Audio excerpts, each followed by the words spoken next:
ఎప్పటికప్పుడు తాజా వార్తలు అందిస్తున్న welcome to Shri Bharat news Ongole. Palnadu జిల్లా నరసరావుపేట సబ్ డివిజన్ పరిధిలో చిల్లూరుపేట పట్టణ పోలీస్ స్టేషన్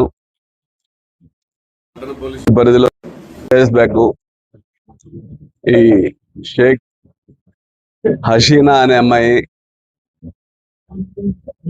వాళ్ళ నాన్నగారు వాళ్ళ అమ్మగారు వచ్చి మిస్సింగ్ కంప్లైంట్ ఇవ్వడం జరిగింది. ఆ మిస్సింగ్ కంప్లైంట్ ని మా సిఏ గారు వెంటనే రిజిస్టర్ చేసి వెంటనే ఒక ఎస్ఐని కానిస్టేబుల్స్ ఇచ్చి ఆ అమ్మాయి కోసం సెర్చ్ చేయడం జరిగింది.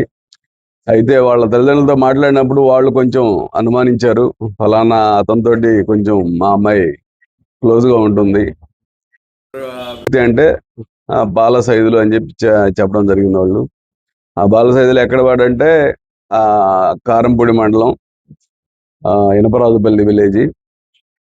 ఆ గుర్రోడు క్యాస్ట్ బై యాదవ, 25 సంవత్సరాలు ఉంటాయి. అతను కూడా ఇంజనీరింగ్ కాలేజీ చదువుతా చలపతి ఇంజనీరింగ్ కాలేజీలో 3rd ఇయర్ చదువుతూ ఇంట్లో ఆర్థిక పరిస్థితి ప్లస్ వీడు బ్యాడ్ వైసెస్కి అలవాటు పడి చదువు మానేయడం జరిగింది. అయితే ఫస్ట్ ఇయర్లో ఉన్నప్పుడే ఈ మిస్ అయిన షేక్ హసీనా కూడా ఇక్కడ మిట్టపల్లి ఇంజనీరింగ్ కాలేజీలో చదువుతూ ఉంది ఇంజనీరింగ్. సో వీళ్ళిద్దరికి ఇన్స్టాగ్రామ్లో పరిచయం ఏర్పడింది. ఆ పరిచయం మేరకు వీళ్ళు దాదాపు 3 years పరిచయంలో ఉన్నారు. ఆ తర్వాత ఎప్పుడైతే ఏదైనా బ్యాడ్ వైసెస్కి అలవాటు పడి డబ్బులు పోగొట్టుకొని కొంత 10 లక్షల దాకా పోగొట్టాడట. 10 లక్షలు అప్పులు పాలయ్యి ఇంక వద్దు నాన్న నువ్వు చదవద్దేం వద్దు రా అని వాళ్ళకి ఏదో 1 ఎకరం ఉంటే పొలం వ్యవసాయ పనులు చేసుకోవడానికి అతన్ని పూర్తిగా మాన్పించేశారు వాళ్ళ తల్లిదండ్రులు. చదువు మానిపించిన దగ్గర నుంచి కూడా ఈ అమ్మాయి పాజిటివ్గా ఉన్నా కూడా అతను బాగా నెగిటివ్గా తయారై ఈ అమ్మాయిని కొట్టడము చేయడము బాగా ఇబ్బందికరంగా పెడుతున్నాడు అన్న ఉద్దేశంతో ఈ అమ్మాయి అవాయిడ్ చేయిస్తుంది. ఎప్పుడైతే అవాయిడ్ చేస్తూ పూర్తిగా అవాయిడ్ చేయడం జరిగిందో ఈ అమ్మాయి నాకు దక్కదన్న ఉద్దేశంతో వాడు మొన్న 3 days బ్యాక్ నమ్మకంగా రమ్మని నీతో మాట్లాడాలి పని ఉంది రమ్మని చెప్పి నమ్మకంగా మంచిగా మాట్లాడి పంపిస్తాను, ఫైనల్ చేసుకుందాం మనం, నువ్వు అవసరం లేదు నాకు కూడా, ఎందుకు తేల్చేసుకుందాం అని చెప్పి లాగా చెప్తే ఓకే మంచిది అలాగే చెప్పేసి వెళ్ళింది నమ్మకంగా. ఈ అమ్మాయిని వెంట పెట్టుకొని బుడి దగ్గర ఒక అడవిలాగా ప్రాంతం దగ్గర తీసుకెళ్ళి ఈ అమ్మాయిని గొంతును చంపేసి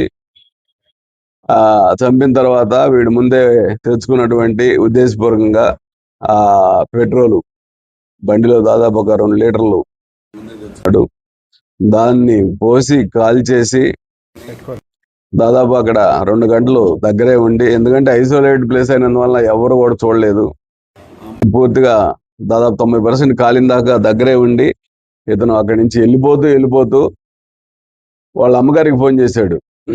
నేను ఆమెను చంపేశాను అని ఫోన్ చేస్తే వాళ్ళ అమ్మగారు ఏంటి వీడు చంపేశాను అంటున్నాడు అని చెప్పేసి వాళ్ళ నాన్నగారికి చెప్పడం, వాళ్ళు వీళ్ళకి చెప్పడం, దాని మీద సమాచారం రావడం, వెంటనే అతను లొకేషన్ ఆపేసి ఉంది.